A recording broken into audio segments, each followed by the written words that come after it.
Hey everyone, it's Ben Hardy here, and in today's video, I'm going to be going over the 5 things that I love about the 2022 Chevy Traverse. Before we get in the video though, I do want to mention if you want to save time and money the next time you purchase a car, link to my car buying guide in the description down below. Let's get right into the video.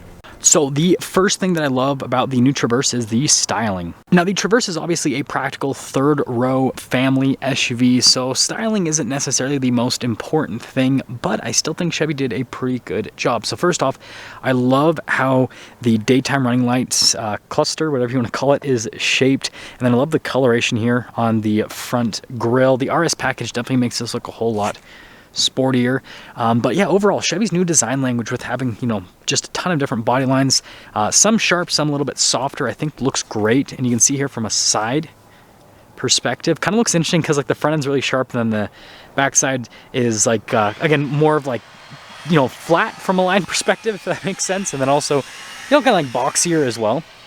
But yeah, I mean, especially compared to the last generation Traverse, I think this looks a whole lot better on the outside. And then obviously dual exhaust tips there at the bottom. And so yeah, I think that Chevy did a really good job with the styling for this new Traverse.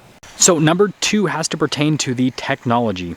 Okay, so first off, just like most other modern cars, it has a remote start, it has an automatic tailgate there at the back, which is great. But if we actually pop in, well, again, keyless entry, another bit of modern tech you see in a bunch of other cars. But if we start her up, So first thing, love the camera mirror. That's definitely a nice bit of technology. Now more automakers are adopting this, but Chevy I think was the first one that I saw this. Now this is technically old technology, but I love that the Traverse has this where you can switch between 2-wheel drive and all-wheel drive. I really appreciate that, just being able to like have control over that rather than the vehicle doing it itself. I know that it seems like it'd be nice to have the vehicle do it by itself, but I don't know, I like having control over things. Same thing with like, you know, locking rear differentials, right? I like being able to lock it myself rather than having it do it, you know, via an automated system. And then other stuff like the wireless phone charger that actually works, which is a nice plus. And then this does have adaptive cruise control. And so, you know, again, it just has like a bunch of tech. Nothing's like crazy out there, but this has pretty much everything that you'd expect in a modern car. And so I think that Chevy just did a good job loading this up to where it's a great daily driver and has all the tech that you need pretty much. And I mean, there's nothing in here that I wouldn't use.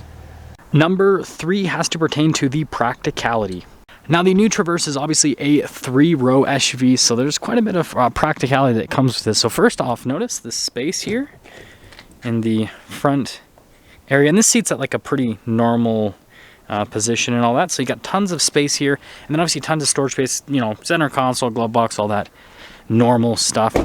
And some of the tech stuff that I talked about, right, that adds to the practicality. But notice we got like just all these different like storage space pockets, which is great. Captain chairs here, which is nice if you have kids because you got to pass through for kids to head to the 3rd row, which is great. And then it keeps these 2 kids separated if they're angry little people. Then you got climate controls there for the rear, again adds to the practicality. But no, spacious here. The 3rd row, again, I would reserve that for kids, but you know, pretty spacious. And then if we pop here to the rear, I can't remember what the button is because I always use the key fob button. There we go. That's the problem with key fobs, is I always use them instead of the lift gates, and so then I just don't know. You can see there's even more storage space under here. And this is actually decently sized for the size of SUV this is in terms of the space behind the 3rd row. And so yeah, there's just a lot of practicality. I mean, it also has a receiver hitch I can tow as well. So there's just a lot of practicality. And we'll actually, before we end this one, we'll check the gross vehicle weight rating and all that stuff. So we have a payload capacity of 1480.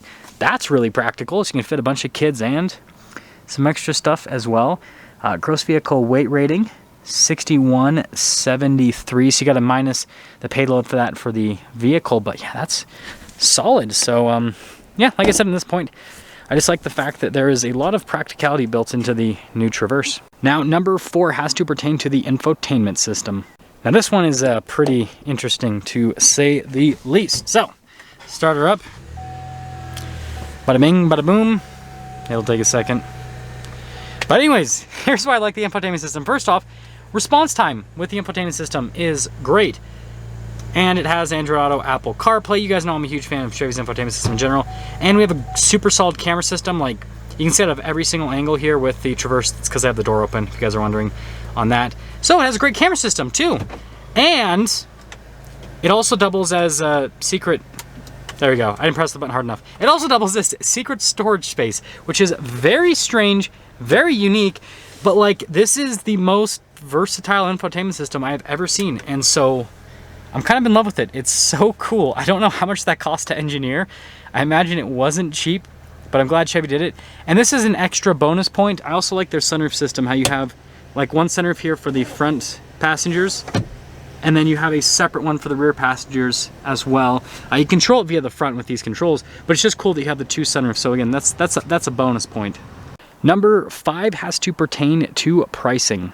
So this means we have to look at the good old window sticker here for the Traverse RS.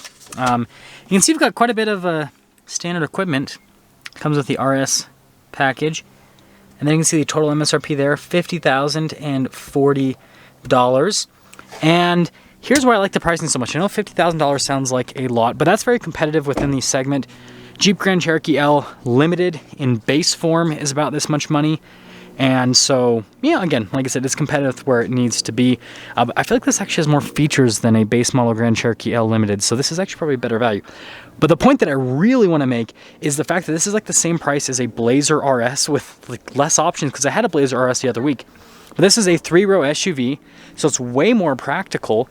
And again, it's the same price. It's so weird. Like Chevy's created this weird like competition within their own brand where they're selling 2 SUVs at the same price, but then this one is the obvious choice in my opinion because it is bigger, has more space, and it's just, I don't understand. I think that's why I see Blazers on Chevy's lots, and then I don't see Traverses ever. Like these are always sold out, and so I think that's part of it. But yeah, that's something that I really like about the new Blazers. I think that it's just, with all the options it has, it's priced very well. That's gonna sum things up for the 5 things that I love about the 2022 Chevy Traverse RS. And like I said, link to my car buying guide in the description down below. I'll see you guys.